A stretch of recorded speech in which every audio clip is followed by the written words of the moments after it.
الحمدللہ رب العالمین والصلاة والسلام علی اشرف الانبیاء والمرسلین۔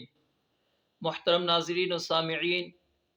ماہ شوال کے روزوں کے متعلق چند اہم اور ضروری گزارشات آپ کے سامنے عرض کرنا چاہتا ہوں۔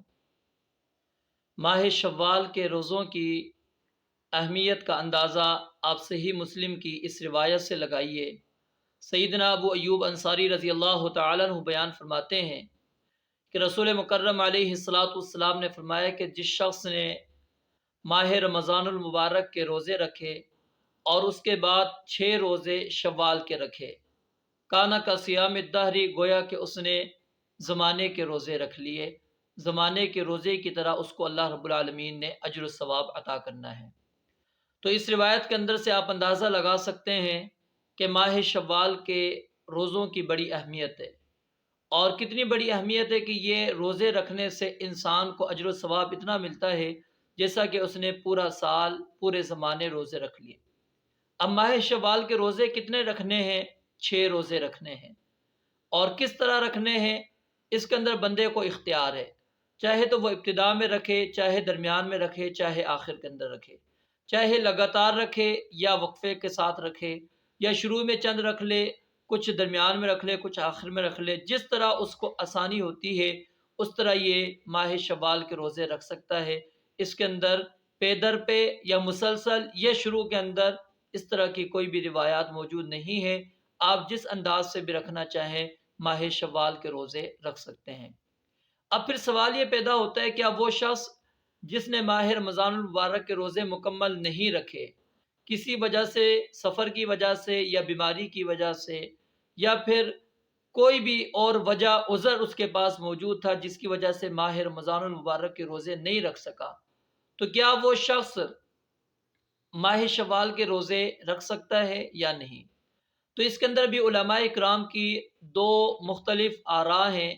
لیکن راجح اور صحیح ترین رائے یہی ہے کہ پہلے انسان کو فرضی روزے رکھنے چاہیے، کیونکہ رسول مکرم صلی اللہ علیہ وسلم کی روایت کے اندر الفاظ کیا ہیں کہ من صام رمضان، کہ جو شخص ماہ رمضان کے روزے رکھتا ہے۔ اب اس شخص نے یعنی ماہ رمضان کے روزے رکھے ہی نہیں، اس کے اوپر ابھی ماہ رمضان کے روزے رہتے ہیں، ثم اتبعہ ستا من شوال، پھر اس کے پیچھے وہ 6 روزے رکھتا ہے شوال کے، تو وہ کہتے ہیں کہ کیونکہ ابھی اس کے ماہ رمضان کے روزے مکمل نہیں ہوئے، تو اس لیے اس وقت یعنی شوال کے روزوں کے اندر پہلے اس کو فرضی روزوں اس کی قضا دینی چاہیے، اس کے بعد پھر وہ شوال کے روزے رکھے۔ اگر وہ اس ماہ مبارک کے اندر روزے نہیں رکھ سکا، یعنی فرضی اور نفلی دونوں چھوڑ دیے، اب آگے جو روزے آتے ہیں وہاں پر کیا اس کے اندر بھی پہلے فرائض ادا کرنا ضروری ہے یا نوافل؟ اس میں پھر علماء یہ کہتے ہیں کہ عرفہ کا روزہ جیسے آ گیا یا عاشورہ کا روزہ آ گیا، وہاں پر وہ بندہ روزہ رکھ سکتا ہے، کیونکہ شوال کے اندر واضح طور پہ رسول مکرم صلی اللہ علیہ وسلم نے الفاظ بیان کیے ثم اتبعہ، کہ وہ اس کے پیچھے لے کر آتا ہے، اس کے بعد وہ کرتا ہے۔ وہ کہتے ہیں اس وجہ سے کہ اس کے روزے رہ چکے ہیں، وہ روزے نہیں مکمل کر سکا، رمضان اس کا مکمل نہیں ہوا، تو اس لیے بعد میں وہ روزے جو رکھ رہا ہے تو پہلے وہ قضا دے، اس کے بعد وہ نافل روزے رکھے۔ اب سوال یہ پیدا ہوتا ہے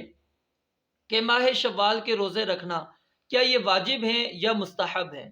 تو صحیح ترین بات یہ ہے کہ واجب روزے صرف ماہ رمضان المبارک کے، اس کے علاوہ یہ نوافل ہیں، اگر آپ رکھیں گے اس کی بڑی اسلام کے اندر اہمیت موجود ہے، اس کا بڑا اجر و ثواب اللہ رب العالمین نے رکھا ہے۔ یعنی یہ 6 روزے ہم رکھتے ہیں لیکن اجر کتنا ہے؟ انسان کو پورے زمانے کے روزے رکھنے کا اجر مل رہا ہے، تو یہ بڑی فضیلت والا عمل ہے، مستحب عمل ہے، اس کو ہمیں رکھنا چاہیے۔ اب سوال یہ پیدا ہوتا ہے کیا اس کے اوپر بھی وہی احکامات لاگو آئیں گے جو باقی روزوں کے اوپر آتا ہے، یعنی فرضی روزے جو ہم نے رمضان المبارک کے رکھے؟ ہاں، ادھر بھی وہی احکامات ہیں، روزہ رکھنے کے اندر وہی احتیاطیں، روزے رکھنے سے قبل نیت کا مسئلہ کہ رات کو آپ نے نیت کرنی ہے، اسی طرح یہاں پر بھی یہ مسئلہ ہے، یہی چیزیں یعنی وہ شرائط، وہ آداب جو آپ نے ماہ رمضان المبارک کے روزے کے اندر رکھا یہاں پر بھی موجود ہے۔ اللہ رب العالمین سے دعا ہے رب العالمین ہمیں ماہ شوال المکرم اس کے روزوں کی اہمیت کو سمجھتے ہوئے اپنی زندگی کے اندر اس ماہ مبارک کے روزے رکھنے کی توفیق عطا فرمائے۔ وآخر دعوانا ان الحمدللہ رب العالمین۔